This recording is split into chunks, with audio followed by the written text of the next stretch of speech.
Jelber Ramadani do të vazhdojë të jetë pjesë e Lecces, siç edhe ishte paralajmëruar deri tani. Mesfushori i kombëtares e firmosi kontratën e re edhe për një sezon.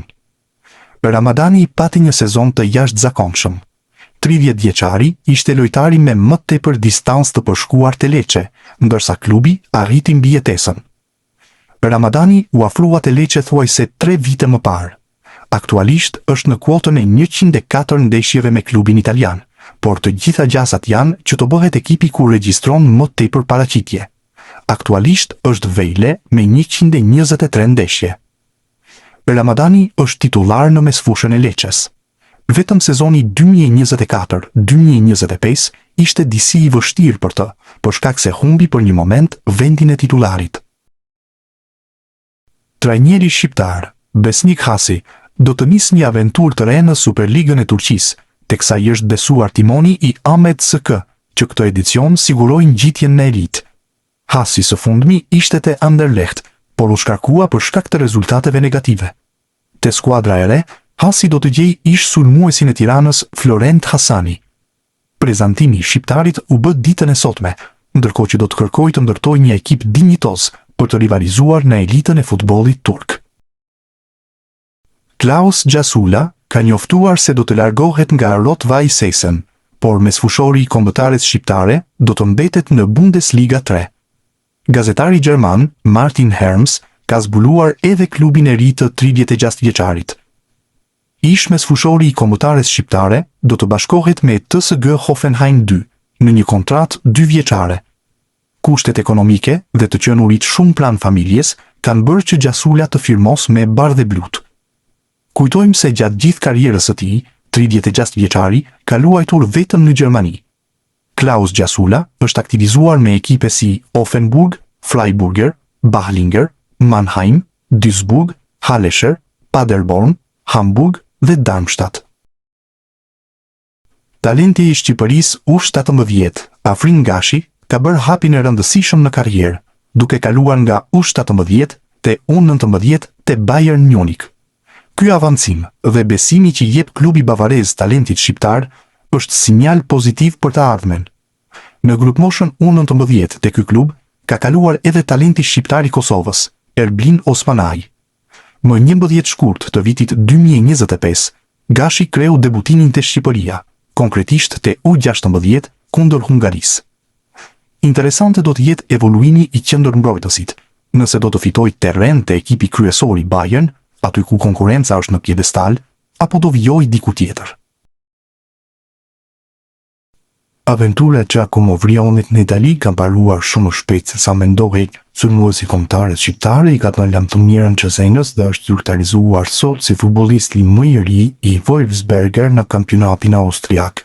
Brion u largua në vitin 2022 drejt Qëmbas, ku luajti me New England dhe Montreal në Major League Soccer, një aventurë që e bëri milioner pasi përfitoi më shumë se $6 milion në 4 vite, por që e la në hije sa i përket futbollit të rëndësishëm dhe i largoi edhe nga radhët e kombëtares.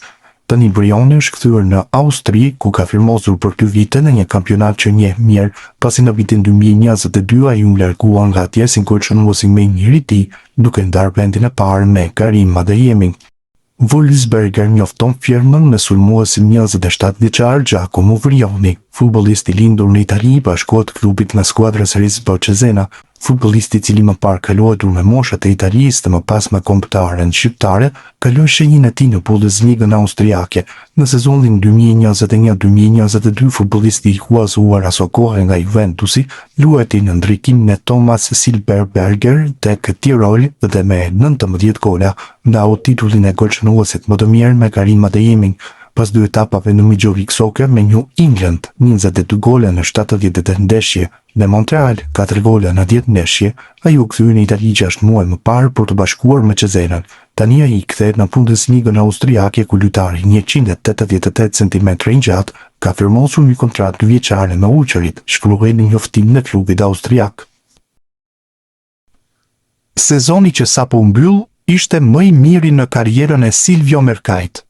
Sulmuesi i Sud Tirol shënoi 9 gola e dha 1 asist në këtë edicion në Serie B italiane, duke ndihmuar ekipin që të siguronte mbijetesën. Ai ka edhe një vit kontratë me klubin e tij, por sipas Corriere dell'Alto Adige, klubi po mendon që të shfrytëzojë Mercain për të rregulluar bilancet dhe për të siguruar të ardhura për ndërhyrje në merkato. Ndaj, parashikohet që ai të shitet në merkaton e verës.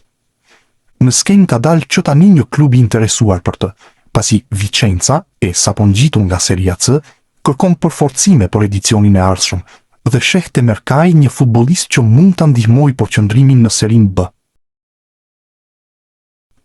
Një nga emrat më të spikatur të këtij sezoni mes futbollistëve shqiptar ka qenë padyshim Ylber Ramadani. Mesfushori i kombëtares u kthye në një lider të mrifillt në radhët e Leçës, duke ndihmuar ekipin që të siguronte përsëri mbijetesën në elitë. Kjo bëri që Lecce të mos hezitonte që të rinovonte kontratën e mesfushorit kuqezi, duke aktivizuar klauzolën e zgjatjes së saj për një tjetër sezon. Por vazhdimësia e tij në klub tashmë është në dyshim. Tuttosport bën të ditur se një klub me mjaft emër si Torino ka kthyer syt nga Ramadani dhe po projekton një transferim të mundshëm të tij gjatë verës. Megjithatë, pengesë mund të bëhet edhe oferta që ka marrë ai nga Bundesliga gjermane dhe që mund të bëhet tunduese nëse Ramadani vendos të ndrojë kampionat. Albion Dramani duket se po bëhet gati për hapin e madh në karrierë. Sulmuesi i Spartës së Pragës mund të ndryshojë ekip, ndërsa Venetia në Serie A ka shfaqur interes. Kartoni i 25 vjeçarit vlerësohet 8 milionë euro. Vetë Sparta ndërkohë pagoi 5 milionë euro për ta transferuar nga Rapidi 2 vite më parë. Ramani vendosi rekord transferimi te Ballkani, kur trajner ishte Ilir Daja. Nga largimi i tij në vitin 2023 janë përfituar 1.35 milionë euro. 25 vjeçari rezulton të jetë një nga talentet më me emër që Superliga e Kosovës prodhoi në vitet e fundit. Tashmë duket se është gati për eksperiencën e radhës. E ardhmja e Mirlind Dakut vazhdon të jetë një nga temat më të diskutuara në futbollin rus. Sulmuesi i kombëtares shqiptare, i cili spikati si një nga lojtarët më të rëndësishëm të Rubin Kazan gjatë sezonit të fundit, raportohet se ka zgjuar interesimin e Lokomotiv Moskës. Sipas mediave ruse, drejtuesit e klubit nga kryeqyteti e konsiderojnë Dakun si një nga alternativat kryesore për të përforcuar repartin ofensiv gjatë merkatos së verës. Lokomotivi po përgatitet për ndryshime në skuadër dhe emri i sulmuesit kuqezi shihet si një zëvendësim ideal në rast të largimit të Dmitri Vorobjov. Megjithatë, një transferim i mundshëm mbetet i lidhur me zhvillimet që pritet të mbodhin në merkato.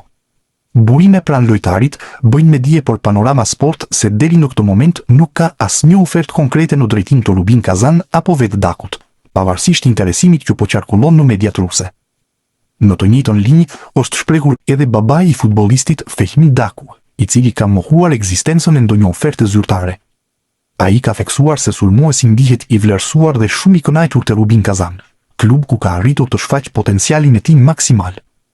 Por momentin, gjithçka mbetet në nivel interesimi, ndërsa Daku vijon të jetë i fokusuar te Rubin.